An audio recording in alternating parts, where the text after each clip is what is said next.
నమస్తే K24 news. Puthalapattu నియోజకవర్గం బంగారుపాలెం మండలంలో పహల్గాం ఉగ్రదాడిలో ప్రాణాలు కోల్పోయిన 27 మంది అమరులకు బీజేపీ ఆధ్వర్యంలో కొవ్వొత్తుల ర్యాలీ నిర్వహించారు. ఈ నిరసన కార్యక్రమంలో నియోజకవర్గ ఇన్ఛార్జ్ భానుప్రకాష్, గోపిప్రసాద్ రెడ్డి, విగేష్ కుమార్, హరిప్రసాద్ రెడ్డి, జనార్దన్, సమీర్ పాషా, నవీన్, జనసేన నేత బాలు, అనిల్ శివరాజ్, దినేష్ కుమార్ తదితరులు పాల్గొన్నారు. యువత సమిష్టిగా భాగస్వామ్యం వహించారు. ఈ కార్యక్రమంలో ఉపాధ్యాయులు రామంచ రవీందర్, మాంకాలి బాలయ్య, రామంచ సంజీవు, బి ప్రసన్న కుమార్, జుట్టు ప్రసాద్, రవీందర్, బిగ్గుల మోహన్, సువర్ణ తదితరులు పాల్గొని ఆశీర్వచనాలు అందజేశారు.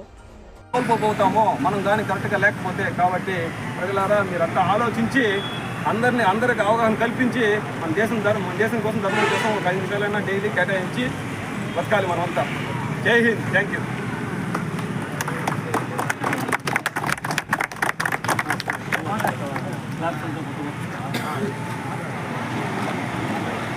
మాట్లాడుతున్నాడు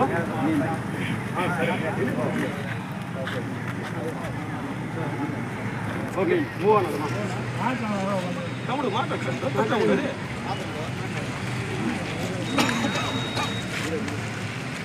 సరే సార్, థ్యాంక్ యూ.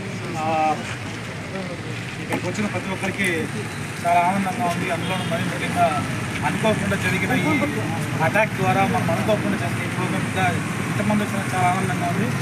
మెయిన్గా ఇక్కడ ఎందుకు మనం చేరినామనే విషయాన్ని మీ చిన్న పెద్ద అందరూ ఒకసారి ఆలోచించారంటే మీకే అర్థమవుతుంది. ఇక్కడ మెయిన్ పాయింట్ ఏమంటే 27 మంది అనామకంగా చనిపోయారంటే అది చిన్న విషయం కాదు.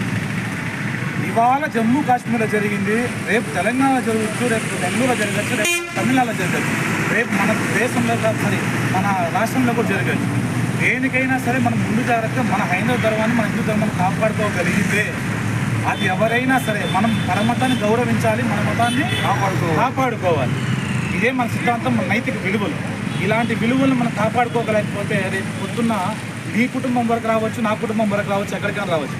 మన దేశంలోనే మన హిందువుల భద్రత లేకపోతే ఇంకెక్కడ భద్రత ఉంటుంది? ఎక్కడ భద్రత ఉంటుంది? ఇవాళ బాణన్న వచ్చినాడు, చంద్రన్న వచ్చినాడు, సమీర్ వచ్చాడు, అందరూ వచ్చారు. యాజ్ ఏ ఇండియన్ భారతదేశ పౌరులుగా, భారతీయులంగా మనం అందరూ ఇక్కడ కలిసే ఉన్నాం, కలిసే బతుకుతున్నాం. అన్ని మతాలు సమానంగానే చూస్తున్నాం, అన్ని మతాలు గౌరవిస్తున్నాం, మనం బతుకుతున్నాం. అలాంటిది మన దేశంలో ఉండి ఇంకా కన్నా చెప్పినట్టు 200 దేశాల పైగా ఉన్నప్పుడు ఉన్నది 2 దేశాలు. అందులోనూ మెయిన్గా పసుపు కుంకుమ మనకు దొరికేది ఈ ఒక్క దేశంలో మాత్రమే. ఇంకెక్కడ మెత్తగా మీకు దొరకదు. ఈ ఒక్క దేశంలో మన హిందువులు మనం కాపాడుకోకపోతే ఇంకెక్కడ మనం బతకగలం? ఇంకెక్కడికైనా పారిపోగలం?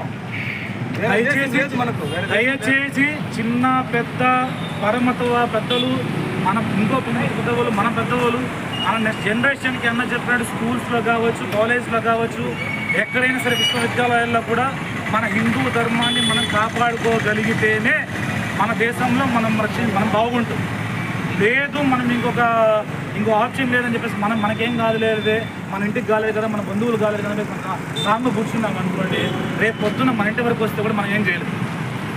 సో దయచేసి అందరూ చెప్తున్నాను, 27 మంది అనామకంగా చనిపోయారు. అనామకంగా చెప్పాను, నువ్వు హిందువా కాదా అని అనామకంగా కొంచెం వాడుక భాషను పక్కన పెట్టేసి మరీ చంపారు. ఇలాగే కంటిన్యూ అవుతుంటే మన మోడీ గారు చెప్పినట్టు, ఇంకా మన చంద్రన్న గారు చెప్పినట్టు ఇంక మనం దేశం కూడా వెళ్ళే ఛాన్స్ కూడా ఉంటాయి. మొన్న ముర్షిదాబాద్ జరిగింది, బెంగాల్ రాష్ట్రం. అంతకుముందు మన బంగ్లాదేశ్లో జరిగింది. అక్కడ హిందువులు బయట కూడా తరిమేస్తే మన వాళ్ళు ఇక్కడ వచ్చి దాచుకుంటారు మన దేశంలో కూడా రక్షణ లేకపోతే ఇంక వాళ్ళు మనం ఎక్కడికి వెళ్తాం? నేను అనేది ఎవరికైనా సరే సమాన హక్కు ఉన్న ఏకైక దేశం మన భారతదేశం. ఈ దేశాన్ని మనం సంరక్షించుకొని మనం కాపాడుకోలేకపోతే రేపు పొద్దున్న మన వరకు వచ్చినా మనం ఇలాగే కూర్చోవాలి. ఇవాళ నీ ఇంటికి నా ఇంటికి జరగలే, మన దేశం జరిగింది. మన దేశంలో మనం కూడా పౌరుడు కాబట్టి ఆ పౌరసత్వాన్ని కాపాడుకోగలిగే హక్కు మనందరికీ ఉండాలని మనస్ఫూర్తిగా కోరుకుంటున్నాను. Thank you so much. జై హింద్.